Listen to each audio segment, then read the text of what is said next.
Hello అందరికీ welcome back to our channel DVSS Telugu. Follow your tradition. ఈరోజు వంటకం ఏంటంటే సంథింగ్ స్పెషల్. ఎవ్రీ ఇయర్ మేము సంక్రాంతి రోజున ఈ కర్రీని చేసుకుంటాము. అలానే మీలో ఎవరికైనా నచ్చి చేసుకుంటారని వీడియో చేసి పెడుతున్నాను. ఈ కర్రీ చాలా బాగుంటుంది.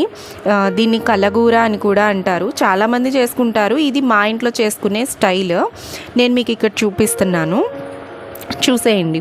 ఇక్కడ నేను చూపిస్తున్నట్టుగా కూరగాయలన్నీ తీసుకోవాలి. స్పెషల్లీ సంక్రాంతి రోజున ఈ కూరగాయలే వేసుకుంటారు. దోసకాయ, అరటికాయ, చిక్కుడుకాయలు, గుమ్మడికాయ, చిలకడదుంప, సొరకాయ, టమాటాలు, పెండలం, అలానే కంద, పచ్చిమిరపకాయలు, ఉల్లిపాయలు, కొంచెం ఉల్లికాడలు, అలానే కొంచెం కొత్తిమీర, కొంచెం కరివేపాకు. సో వీటన్నింటినీ మేము సంక్రాంతి రోజున మట్టి కుండలోనే వండుకుంటాము. అలానే ఇక్కడ నేను మీకు చూపిస్తున్నట్టుగా మట్టి కుండని బాగా కడిగి ఇట్లా ముగ్గు వేసుకొని చేసుకుంటాం మేము. మా స్టైల్ చూపిస్తున్నా. ఇప్పుడు నేను మీకు ముందు చూపించిన కూరగాయలన్నింటినీ ముక్కలుగా కట్ చేసి ఒకదాని మీద ఒకటి మొత్తం కుండలో వేసేసుకోవడమే. దీనికి విడిగా తాలింపు అనేది ఏం వేసుకోరు. ఇక్కడ నేను చూపిస్తున్నట్టుగా చేసుకుంటే చాలా టేస్ట్గా ఉంటుంది. ఇక్కడ కూరగాయ ముక్కలన్నింటినీ మీకు చూపించిన ముక్కలన్నింటినీ వేసేసి ఇందులో కొన్ని ఆవాలు, జీలకర్ర, ఎండుమిరపకాయలు, అలానే కొంచెం సాయమినపప్పు వేసుకొని కూరకి సరిపడా కల్లుప్పు వేసుకున్నా, కొంచెం పసుపు, అలానే కొంచెం కారం వేసుకున్నా. ఇక్కడ ముక్కలకి సరిపడా కారం, ఉప్పు అన్నీ వేసుకుంటున్నాను.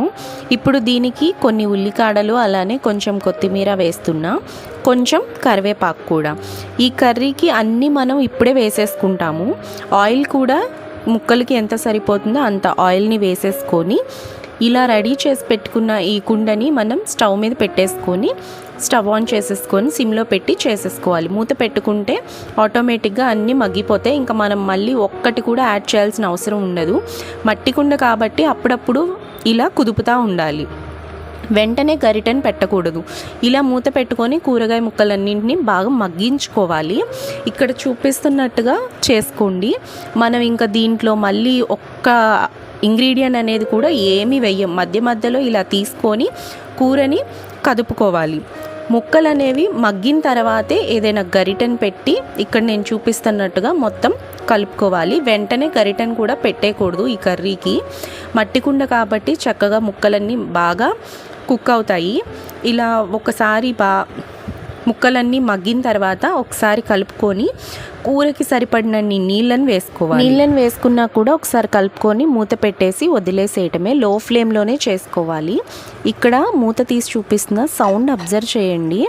ఉడుకు పడుతుంది కూర అనేది, వినండి.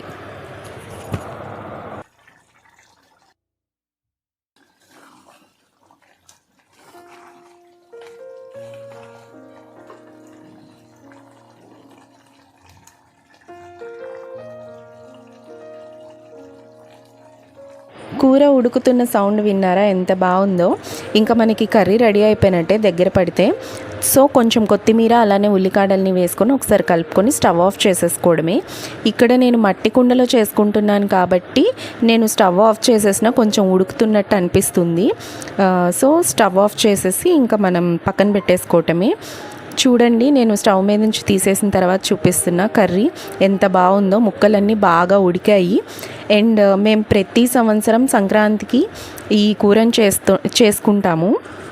ఇలా చేసుకున్న ఈ కూరని మేము సంక్రాంతి రోజున కన్ఫామ్గా చేసుకొని అరిటాకుల్లోనే భోజనం చేస్తాము. సో ఇప్పుడు నేను మీకు అరిటాకులో వేసి చూపిస్తాను, చూడండి. ప్రతి సంక్రాంతి రోజున ఇలా ఈ కూరని వండి ఇలా పెసరపప్పు, ముద్దపప్పుని చేసుకొని కూర వేసుకొని చారు చేసుకొని తింటాము. సో నేను మీకు ఇక్కడ చూపిస్తున్నాను మా ట్రెడిషన్లో చేసుకునేది ఇది. సో ఎవ్రీ ఇయర్ చాలా రకాలుగా చేస్తారు అందరూ. మేము ఎవ్రీ ఇయర్ ఇలానే చేస్తాము. ఇది ఒకసారి మీకు వీడియో పెడితే మీలో నచ్చిన వాళ్ళు ఎవరైనా చేసుకుంటారని చెప్పి పెడుతున్నాను, అంతే. ఇలా అరిటాకులో భోజనం చేసుకొని మట్టి కుండలో ఇలా వండుకొని తింటూ ఉంటే చాలా బాగుంటుంది. అండ్ ఫీలింగే వేరు. ఎవ్రీ ఇయర్ ఒక్కసారన్నా ఇలా తింటే చాలా బాగుంటుంది. అండ్ అమృతంలా ఉంటుంది ఈ కూర. ట్రై చేసి చూడండి. ఈ వీడియో కనుక మీకు నచ్చితే లైక్ చేయండి, షేర్ చేయండి, అలానే మన ఛానల్ని సబ్స్క్రైబ్ చేయండి. పక్కనే ఉన్న బెల్ ఐకాన్ని క్లిక్ చేస్తే నేను వీడియో పెట్టగానే ఈ వరకు నోటిఫికేషన్ వస్తుంది. Thanks for watching.